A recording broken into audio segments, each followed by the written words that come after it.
خاموش تھا میں، ایک سیاہ کمرے میں قید تھا میں۔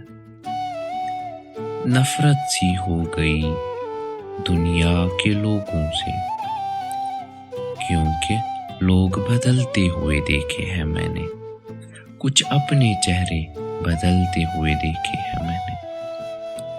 لوگوں نے ساتھ دینا بھی چھوڑ دیا تھا، یہاں تک کہ اپنوں نے بات کرنا بھی چھوڑ دیا تھا۔ پھر کچھ یوں ہونے لگا، میرے ہاتھ میں قلم آنے لگا، اس قلم کے ساتھ ایک سیاہ رات میں، سیاہ کمرے میں، اور اس سیاہ قلم کے ساتھ ان سیاہ لوگوں کی سیاہ حقیقت لکھنے لگا میں۔ پھر ان کی کچھ سیاہ سر باتیں یاد آئی تو میں نے سوچا حقیقت کے بجائے معصومیت لکھ دیتے ہیں۔